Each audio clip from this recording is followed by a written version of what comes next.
저는 오늘 여러분과 사귐과 섬김이란 제목으로 말씀 나누려고 합니다. 오늘 첫 모임 교재 통계를 하나 제가 이게 소개시켜줬는데 한번 표를 보시면요, 그 캐나다 사람들 중에 73%가 2023년에 봉사활동했다는 통계고요. 기부하신 분들은 캐나다인 중 54%. 한국 같은 경우에는 봉사활동하신 분들이 10.6%, 기부하신 분이 59.8% 이렇게 나왔고요. 기부 금액을 보면 캐나다는 1인당 평균 430불, 한국은 26만 원 이렇게 캐나다 통계청, 한국 통계청에서 나온 자료입니다. 저는 이 자료를 보면서 두 가지 사실에 놀랐는데요. 첫 번째 놀란 것은 이 캐네디언들이 생각보다 섬김과 나눔의 삶을 실천하고 있다, 그런 얘기죠. 4명 중에 3명이 볼런티어 워크를 한다는 거예요. 볼런티어링을 한다는 거예요. 자원봉사를 한다는 거예요. 그리고 4명 중에 2명이 체리터블 기빙, 기부 활동을 한다, 그런 말입니다. 약간 비하인드 통계인데요. 그 통계를 계속 자세히 보니까요, 봉사활동을 가장 잘한 상위 3개 주가 뉴펀들랜드, 프린세스 에드워드 아일랜드, 노바스코샤 이렇게 나왔고요. 가장 봉사활동을 안 하는 하위 3개 주가 나왔는데 브리티시 콜롬비아, 퀘벡, 온타리오 나왔습니다. 그 통계청에서는 그런 분석 안 했지만 제 나름대로 분석해 보니까 이민자들이 많은 주일수록 자원봉사나 기부활동이 약하다 하는 것을 우리가 볼 수가 있습니다. 그래서 일반적으로 백인 캐네디언들이 더 적극적으로 봉사도 하고 또 나눔도 한다는 것을 보게 되는 거죠. 또 하나 제가 놀란 것은 캐나다, 한국 차이입니다. 기부가 한국이 59%, 캐나다가 54% 비슷한데요. 금액을 보면 엄청난 차이가 있잖아요. 캐네디언들은 평균 1년에 430불을 기부한다는 거예요. 반면에 한국은 26만 원, 한 많은 차이가 나죠. 특별히 자원봉사활동에서 보면은 한국은 10% 정도만 자원봉사활동하는데 캐네디언들은 무려 73%가 자원봉사활동 한다는 겁니다. 그러니까 학생 때부터 온타리오주 같은 경우는 40시간 자원봉사를 꼭 해야 되잖아요. 이렇게 하다 보니까 내가 시민이면은 자원봉사 해야 돼, 이게 딱 박히는 거죠. 또 기독교 문화의 오랜 전통 속에 캐네디언들 안에 이게 형성됐다, 이렇게 볼 수 있습니다. 우리가 이민자로 캐나다에 살면서 이 나눔과 섬김이라는 캐나다의 좋은 전통을 자꾸 배우고 또 실천했으면 좋겠습니다. 오늘 보면은 우리가 모두 잘 아는 세족식 장면인데요. 예수께서 십자가에 달리시기 전에 제자들의 발을 이렇게 씻겨주시는 그런 장면입니다. 한 사람 한 사람 정말 인격적으로 씻겨주시면서 사랑해 주셨죠. 제자들의 발을 씻긴다는 것은 제자들을 향한 사랑의 표현입니다. 그래서 베드로가 내 발은 안 됩니다 그럴 때 예수님이 뭐라고 말해요? 내가 내 발을 안 씻어주면 너는 나와 상관이 없다. You have no relationship. 그러니까 발을 씻김으로 예수님은 우리와 relationship, 사랑의 관계를 맺고자 하시는 거죠. 여러분, 누군가의 발을 씻기려면 누군가 아주 가까이 가야 됩니다. 내 신체 가장 위에 있는 머리가 상대방의 신체 가장 밑에 있는 발로 가까이 가야 돼요. 그래야지만이 발을 씻길 수 있는 겁니다. 이 발을 씻기는 걸 통해서 깊은 사랑의 교제가 일어나는 거죠. 지난주 토요일 날 아특만 플러스 1기를 마감하면서 우리가 세족식을 했는데요. 세족식을 하면서 너무너무 감동이었습니다. 형제의 발을 씻기고 자매의 발을 씻기면서 많은 분들이 감동을 받았어요. 하면서 우시는 분도 있었고요. 끝나고 이제 서로 포옹하고 인사를 하는데 막 끌어안고 축복하고 너무너무 감동적인 시간이었어요. 제가 좀 빨리 끝내라고 할 정도로 인사를 너무 오래 할 정도로 그렇게 서로 뜨거운 시간들을 보냈습니다. 이게 뭡니까? 이 세족식을 한다는 건 뭐예요? 이 사귐의 깊은 사귐이 일어나는 거죠. 바로 이 사귐을 위해서 우리 주님께서는 이 세족식을 제자들에게 해주신 거죠. 또 하나 주님이 세족식을 한 이유는 섬김입니다. 우리들로 하여금 주님의 섬김을 배우라는 거죠. 여기 14절 15절 보십시오. 내가 주와 또는 선생이 되어 너희 발을 씻었으니 너희도 서로 발을 씻어 주는 것이 옳으니라. 내가 너희에게 행한 것 같이 너희도 행하게 하려 하여 본을 보였노라. 그러니까 주님께서 주님이시고 선생이신데 제자들의 발을 씻겨줬듯이 너희들도 서로 발을 씻기는 삶을 살라는 거죠. 섬김의 삶을 살라는 거예요. 이 세족식을 통해서 주님께서 우리들을 섬김의 자리로, 섬김의 삶으로 초청하고 있는 것입니다. 여기서 우리는 중요한 영적인 진리를 발견하게 됩니다. 예수님을 따라가는 제자도는 사귐과 섬김 안에 있다는 것이죠. 우리의 영성은 사귐을 통해서, 주님과의 사귐을 통해서, 주님을 위한 섬김을 통해서 우리의 영성이 형성된다는 것이죠. 사귐은 우리의 영성을 깊이 있게 만들고요, 섬김은 우리의 영성을 확장시켜 줍니다. 이 전체 과정을 통해서 예수님의 영성이 우리 안에 형성되어지는 것이죠. 제가 이렇게 보니까 교회 안에는 크게 보면 한 4가지 종류의 크리스찬이 있는 것 같아요. 첫 번째는 사귐도 없고 섬김도 없는 사람. 예수를 믿으면서도 주님과의 교제가 없습니다. 또 교회 사역에 동참하거나 이웃을 섬기는 일을 하지 않아요. 이런 분들은 크리스찬이란 이름을 가졌지만 실제로 크리스찬의 삶을 프랙티스하지 않는, 실천하지 않는 거라고 볼 수 있죠. 두 번째 종류의 사람은 사귐은 있는데 섬김이 없는 사람이에요. 그래서 예배를 통해서 은혜를 많이 받아요. 말씀 기도 보면서 많이 은혜를 받아요. 주님과 개인적인 관계성이 형성된 거죠. 그런데 구체적인 봉사의 삶이 없습니다. 구체적인 사역의 현장이 없습니다. 여러분, 이렇게 되면은요, 영성이 건강하게 형성되지 않아요.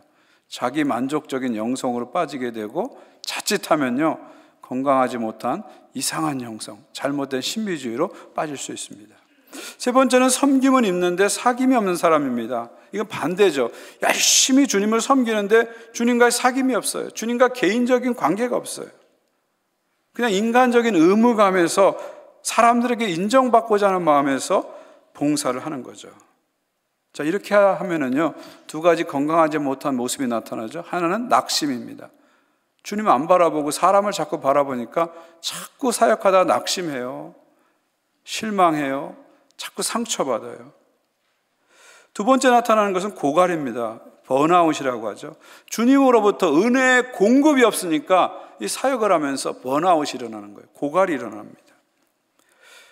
16세기 영성가 프란시스 드 살레는 이렇게 말했어요. 우리 모두는 하루에 30분의 기도가 필요합니다. 단 바쁠 때에는 1시간의 기도가 필요합니다. 단 바쁠 때에는 1시간의 기도가 필요합니다. 무슨 얘기예요? 바쁠수록 더 많이 기도하라는 거예요. 사역이 많을수록 더 많이 기도하라는 거예요. 너무 바빠서 기도할 수 없다면 당신은 너무 바쁜 거예요. 지나치게 바쁜 거예요. 건강하지 못하게 바쁜 거라는 거죠. 이렇게 계속 가면은요, 영적인 낙심을 경험하고 영적인 고갈을 경험하게 됩니다. 네 번째는 사귐도 있고 섬김도 있는 사람들입니다. 이런 사람들은 건강한 영성생활을 하는 분들이에요. 인풋하고 아웃풋이 밸런스, 균형이 맞춰진 거죠.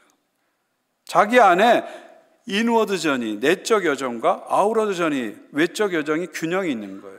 주님 안으로 들어가는 내적 여정과 세상을 향해서 나가는 외적 여정의 균형이 이루어진 건강한 영성이죠. 이런 분들은 오랫동안 신실하게 주님을 섬겨갑니다. 그리고 주변 사람들에게 좋은 영향력을 주죠. 이분들의 섬김은 향기가 돼서 많은 사람들을 행복하게 해줍니다. 여러분, 사귐과 섬김은 동전의 양면과 같아요. 주님과의 사귐과 주님을 위한 섬김이 항상 같이 가야 됩니다. 사귐이 있어야 섬김이 깊어지고 섬김이 강해지고 오랫동안 할 수 있습니다. 저는 우리 보나님교회 모든 교우들이 사귐과 섬김의 균형 속에서 주님을 섬겼으면 좋겠어요. 예배를 항상 사모하는 마음으로 간절하게 예배 드리세요. 매일 말씀과 기도 앞에 나와서 주님 앞에 교제하십시오. 그리고 항상 섬김의 자리로 사역의 현장으로 달려가십시오. 주님이 바로 이것을 우리들에게 원하시는 것입니다. 사실 교회 안으로 들어오는 게 쉽지는 않아요. 촌몸에 나가서 형제 자매들과 자신의 삶을 나누고 기도를 나누고 말씀을 나누는 게 쉬운 일은 아닙니다. 또 사역팀에 들어가서 교회 여러 가지 사역을 하는 거 쉽지는 않아요. 우리 모두가 연약한 존재들이잖아요. 다양성을 가진 존재들이잖아요. 그러다 보니까 같이 교제하고 사역하다 보면은 서로 본의 아니게 상처를 주기도 하고 상처를 받기도 합니다. 그래서 어떤 분들은 나는 교회 깊이 안 들어갈래. 그냥 주일 예배만 드리고 교회 깊이 안 들어갈래. 그렇게 결심하신 분도 있어요. 충분히 이해되고 공감이 됩니다. 그러나 여러분, 그렇게 우리가 신앙생활을 하게 되면 자기 믿음은 지킬 수 있지만 예수님을 배울 수 있는 기회를 놓치게 됩니다. 여러분, 예수님을 배우려면은 사역의 현장으로 가야 됩니다. 섬김의 현장으로 가야 됩니다. 섬김의 자리에 내려와야 내 안에 있는 허위의식이 벗겨지게 되고요, 내 몸에 배어있는 허세가 사라지기 시작합니다. 그러면서 예수님의 마음을 이해하게 되고 예수님의 겸손을 배우게 되고 예수님을 따라가게 되는 거죠. 그러면서 우리 안에 예수님의 영성이 형성되는 겁니다. 여러분, 영성이라는 것은요, 책으로 배울 수가 없습니다. 글로 배울 수 없어요. 여러분, 테니스 혹시 치시는 분 있으세요? 책으로 테니스 배운 분 있으세요? 아니죠. 테니스를 쳐봐야 테니스를 배울 수 있습니다. 그렇죠? 요리 책으로 배울 수 있을까요? 물론 책으로 도움이 되지만 책으로 배울 수 없습니다. 요리를 하면서 뜨거운 물에 손도 대보고 칼에 손도 대보고 그러면서 요리를 배우는 겁니다. 여러분, 어렸을 때 자전거 배우셨죠? 자전거 타는 거 어떻게 배우셨어요? 도서관에 가서 자전거 타는 책 찾아보고 배우셨어요? 아니죠. 그냥 자전거 타면서 넘어지기도 하고 깨지기도 하고 까이기도 하고 그러면서 자전거를 우리가 배우잖아요. 요즘 AI 그러는데요, 저도 뭐 AI에 대한 책도 요즘 보고 영상도 보고 그러는데, 저는 여러분들이 AI에 대해서 자꾸 그런 것도 보시지만 AI를 자꾸 써보세요. AI로 그림도 만들어 보시고 영상도 만들어 보시고 글도 써보시고 자꾸 써보세요. 요즘 다 무료로도 얼마든지 할 수 있습니다. 많이 써보세요. 그래서 AI에 대한 감각을 자꾸 우리가 익혀가야 됩니다. 왜냐하면 이제는 AI를 사용할지 모르면 비즈니스도 못해요. 직장생활도 못해요. 아니, 실생활이 잘 안 된다니까요. 그래서 AI에 대한 감각을 우리가 좀 가질 필요가 있어요. 거부만 하지 마시고 좀 가질 필요가 있어요. 모든 것은요, 그냥 글로 배울 수 없습니다. 책으로 배울 수 없습니다. 그 자리에 들어가서 현장성을 갖고 우리가 배워야 되죠. 예수님 배우는 것도 마찬가지입니다. 예수님께서 대야를 드시고 수건을 누르시고 제자들의 발을 씻기셨듯이 우리가 사역의 현장으로 섬김의 자리로 내려가야 예수님을 실제적으로 배울 수 있습니다. 고린도서 3장 23절 24절인데 우리 한 목소리로 한번 같이 읽었으면 좋겠습니다. 시작. 무슨 일을 하든지 마음을 다하여 주께 하듯 하고 사람에게 하듯 하지 말라. 이는 기업의 상을 주께 받을 줄 아나니 너희는 주 그리스도를 섬기느니라. 무슨 일을 하든지. 여러분, 섬김에 있어서는 일의 종류가 중요하지 않아요. 더 중요한 것은 어떤 자세로 섬기느냐, 이게 중요한 겁니다. 무슨 일을 하든지 사람에게 하듯 하지 말고 주님을 섬기는 마음으로 주님께 하듯이 하는 것, 이 자세가 중요하죠. 주님을 섬기는 마음으로 무슨 일을 하든지 그게 다 주의 일이다, 그런 말이죠. 그런 마음으로 주님을 섬기면 여러분이 주님을 배우게 되는 거예요. 그 섬김을 통해서. 그리고 그렇게 섬긴다면 주님으로부터 상을 받게 된다, 그런 말씀이죠. 17세기 유럽에 로렌스라는 한 수도사가 살았습니다. 로렌스는 40년 동안 수도원에서 거창한 일을 하지 않았습니다. 죽을 때까지 부엌에서 밥하고 청소하는 일만 했어요. 로렌스는 부엌에서 밥을 하면서 하나님 만났죠. 또 설거지하고 청소하면서 하나님 경험했습니다. 자신의 일터인 수도원 식당에 들어갈 때마다 그는 이렇게 기도했습니다. 주님, 이 식당이 천국 되게 하옵소서. 그런 기도로 부엌 봉사를 한 거죠. 그랬더니 나중에 그 수도원이 진짜 천국이 됩니다. 수도사들이 식당에 들어올 때마다 힘을 얻고 위로를 얻고 기쁨을 얻고 돌아가게 됐죠. 그리고 로렌스는 자신이 만난 하나님의 은혜를 그 부엌 바닥에서 틈틈이 이렇게 기록했습니다. 나중에 그가 죽은 다음에 그 메모들을 다 모아서 책이 나왔는데 그 책이 바로 유명한 하나님의 임재 연습이라는 책입니다. 기독교 400년이 지났지만 기독교 영성에서 아주 중요한 고전입니다. 이 책에서 로렌스는 이렇게 말합니다. 꼭 큰 일을 해야만 할 필요가 없다. 나는 후라이팬의 작은 계란 하나도 하나님을 사랑하는 마음으로 뒤집는다. 그 일도 다 끝나 더 할 일이 없게 되면 나는 바닥에 엎드려 하나님을 경배한다. 그리고 나서 일어설 때면 나는 어느 왕보다도 더 만족감을 느낀다. 설사 내가 아무것도 할 수 없다 하여도 하나님을 사랑하는 마음으로 땅바닥에서 티끌 하나 주워 올리는 것으로도 나는 만족한다. 여러분, 얼마나 아름다운 간증입니까? 노래는 쓰는 거창한 일이 아니라 작은 섬김을 통해서 하나님을 만난 것입니다. 그리고 그 섬김을 통해서 어느 왕도 부럽지 않은 행복한 삶을 산 거죠. 주님께서 오늘 저와 여러분을 이런 아름다운 섬김으로 초대하고 계십니다.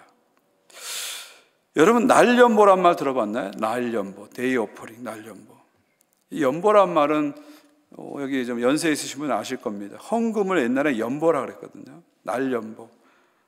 이 날연보는 물질 대신 자신의 하루의 시간을 드리는 헌금으로 드리는 것을 날연보라고 합니다. 한국교회의 아주 아름다운 유산 중에 하나죠. 시작은 1904년 11월에 평북 철산에서 신앙 사경을 열었는데 많은 성도들이 말씀의 은혜를 받았어요. 그래서 하나님께 헌신하고자 하는 마음이 들었어요. 근데 너무 가난해서 주님께 드릴 것이 없는 거예요. 그래서 그들이 결심합니다. 내가 물질을 드릴 수 없지만 내 시간을 하나님께 드리자. 내 하루를 하나님께 드리자. 그래서 시작된 것이 날연보입니다. 그래서 1년 365일 중에 어떤 날을 정해서 이 날은 내가 아무것도 하지 않고 주님을 전하는 일, 복음 전도하는 일만 하겠다고 날연보를 드리기 시작합니다. 어떤 형제는 1년에 한 달을 하나님께 드립니다. 어떤 형제는 일주일에 하루를 드리기 시작합니다. 어떤 분은 주일을 빼놓고 모든 날을 다 드리기 시작합니다. 그래서 그 사경회에서 300명이 모였는데 1721일이라는 날연보를 드렸다고 합니다. 이 날연보를 드린 날은 농사 짓는 사람은 농사도 멈추는 겁니다. 가게 하는 사람은 가게 문도 닫고 나가서 하루 종일 복음만을 전하는 거죠. 그리고 이 날연보 운동이 철산에 시작됐는데 점점점 전국으로 번집니다. 그래서 선천에서 그 다음 주간에 부흥회 열렸는데 거기서는 625일의 날연보가 이루어졌고요. 그 다음 주에는 의주에서 부흥회가 열렸는데 524일의 날연보가 이루어졌고 그 다음 주에는 강계에서 말씀 상회가 열렸는데 720일의 날연보가 드려졌습니다. 나중엔 평양, 철원, 서울로 점점점 확산되고 심지어 초등학생들도 날연보를 드리기 시작했어요. 1910년에 길선주 목사님은 조지 맥큐 선교사에게 이런 편지를 보냅니다. 전국에서 1년간 드려진 날연보가 10만 일. 여러분 10만 일이면요 연으로 한 사람은 274년이에요. 전국에서 274년을 드린 겁니다. 날연보가 10만 명. 이로 인해서 마가복음 쪽복음이 100만 권이 전도지가 300만 장이 전국에 전달되었다 이렇게 보고했습니다. 결국 이 날연보 운동이 한국교회 대부흥을 가져온 것입니다. 그 덕분에 저와 여러분이 예수 믿고 이 자리에 서 있는 것이죠. 저는 초대교회의 이 아름다운 유산 날연보를 우리 시대 크리스찬들이 다시 실천했으면 좋겠어요. 우리의 시간을, 우리의 재능을, 우리의 은사를 연보로 드리는 운동을 다시 시작했으면 좋겠습니다. 그래서 무너진 교회들을 다시 세우고 침체된 교회들을 다시 일으키는 일을 했으면 좋겠습니다. 우리의 시간을 들여가지고 세상 속에서 선한 일을 하면서 하나님 나라를 세워갔으면 좋겠어요. 아니면 여러분 중에서 나는 내 1년 52주 중에서 한 주간은 무조건 선교지 간다. 이렇게도 하는 것도 좋은 것 같아요. 내 남은 생에 1년에 한 주간은 무조건 선교지 간다. 이런 날연보도 한번 여러분 드려봤으면 좋겠어요. 오늘 우리 교회가 매년 지키는 사역주의 연주일입니다. 사역주의 연주일은 1인 1사역의 정신으로 교우들이 내년도에 섬길 사역을 지원하는 주일이죠. 2005년 한 해도 교우들이 많은 사역에 동참해 주었습니다. 예배의 사역, 교육의 사역, 친교의 사역, 봉사의 사역, 선교의 사역에 동참해 주셨습니다. 모든 성도들이 이 사역에 동참해 주심으로 우리 교회를 통해서 아름다운 하나님 나라의 선한 일들이 이루어졌습니다. 진심으로 감사드립니다. 여러분들의 헌신과 수가 없었다면 우리는 아무것도 할 수 없었을 것입니다. 2026년도에도 여러분들이 주님을 사랑하는 마음으로 또 교회를 사랑하는 마음으로 여러분의 시간을, 여러분의 재능을 연보로 드리듯이 사역의 현장으로 섬김의 자리로 오시기를 우리 주 예수 그리스도의 이름으로 초대합니다.